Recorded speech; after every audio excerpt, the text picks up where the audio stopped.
Hey guys, I'm in a bad mood because this is the 12th time I tried to record the audio, and yes, I counted, and yes it is.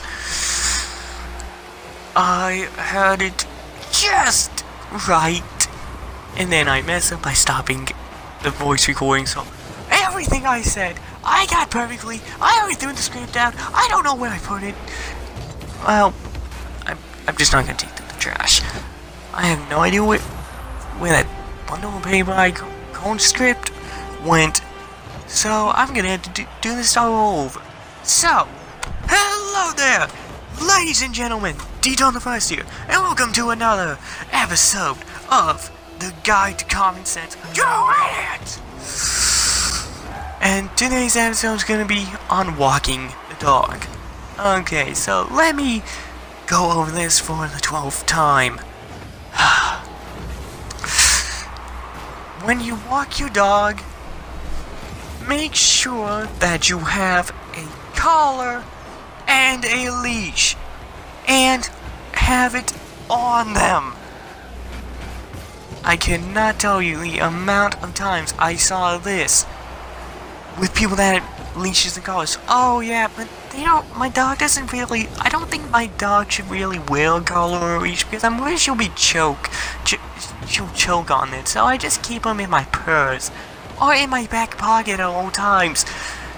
So yeah, so when there's a dog that's nearly identical, or the dog catcher comes up, you're gonna have a swell time. Or better yet, when your dog runs away, if you have a collar and leash, keep it on the dog. Oh, and also, make sure you have a collar and leash for your dog, because okay, this time I can only safely say this only happened to me once, but I can hear my brother complain a lot because it was the same guy who does the exact same thing every single time he goes to his place of work. Brings in a dog, even though it's no pets allowed, with no leash, no collar, he doesn't have it on him. He goes like, well, yeah, it's my dog, and well, he can safely come in with me. It's nothing's gonna happen. Says the guy. My brother complains of this a lot. The dog's always trying to run away and is always ended up trying to hump some guy's leg.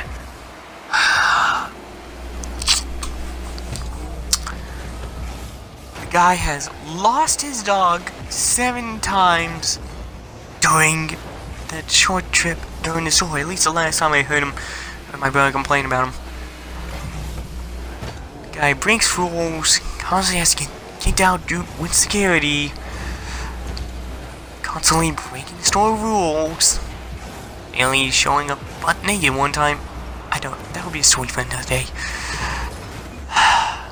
And unfortunately, it will be a true story, not a fake story.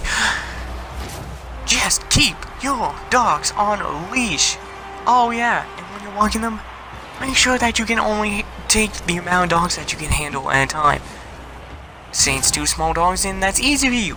Good, do that.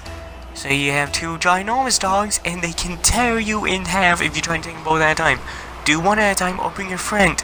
Oh yeah. And when you bring a friend, make sure that they don't hate dogs, they're not scared of dogs, and they're not allergic to dogs. What is with people and making sure to bring people that would be completely miserable in one form or another, inviting them to do stuff and expecting them to do it? If your friends are allergic to dogs, don't get mad at them when they have a cardiac arrest from being near your dog, or are having a sneezing fit because they're near your dog. If they're allergic to it, don't freaking force them to walk your dog for you, especially if you're not gonna pay them. Oh yeah, and if they're scared of dogs, don't try to force them into being near your dog. Unless it's something they want to try to get their fear over, you do not force them to be near your dog. This is something that I also see regularly. People running away from dogs that are chasing them because they're still holding the leash around the wrist, and they're too much in a state of fear to take it off. Jesus Christ. Okay. Next thing. If your dogs are scared of loud noises or people with hats, and you can take multiple routes, take the route that has the least amount of noise and the least amount of people. Okay. Here's why. I went to my sister's house one time. We did a quick. I walked her dog for a day real quickly. It was late at night. The thing about her dog is that Charlie, she is deathly afraid of people wearing hats. No one knows why, but it's true. It was pitch dark and she didn't even know I had a hat. But the moment we got into that porch light, she bolted and I was still holding on. This was back when I weighed about 90 pounds, and now I weigh 91 pounds. Yeah. Okay, that's a lie. I weighed 128 last time I checked, but still. So, yeah. Getting dragged through their yard until my sister came out and Charlie ran straight for her. Now, where I ended up face first, that's where the funny bit gets. I stopped face first into a giant ant hill. A fire ant hill. At least I think they were fire ants because they were biting really quickly and quite a bit. It was not fun whatsoever.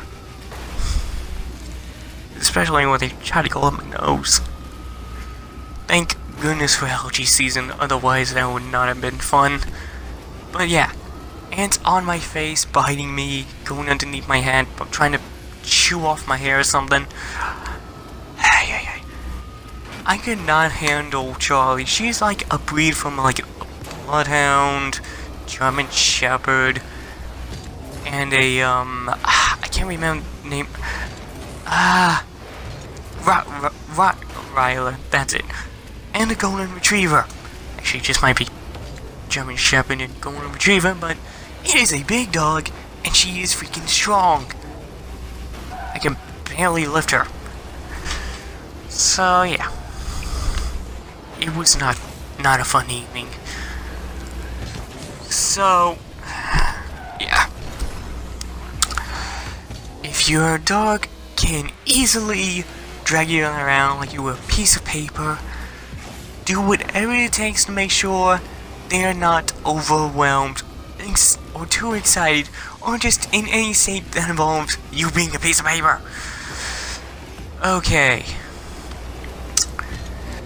Also, this is also something I am just sick of seeing. Bring bags and pick up the darn poop. You turd heads. It's bad enough that the people in the apartments next door keep throwing their garbage into my yard. I am not a freaking trash bin. Stop throwing trash on my property! Or my parents' property. Most of them don't even throw the trash, it's just that it's just that there's just enough people over there that just throw the garbage on the ground and ends up in my yard, so yeah. It's bad enough that I have trash in my yard. I don't need dog poop in there too. The pee is fine. It waters the grass and it can dry up. And also there's this thing called rain to wash it away.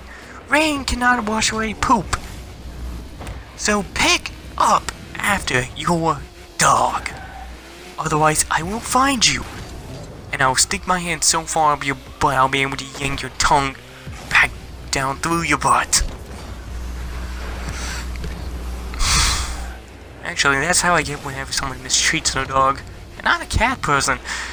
You don't want to know what would happen if someone mistreated a cat around me. Or insulted my younger brothers. That, I'm not going to explain that, I don't want to cease and desist.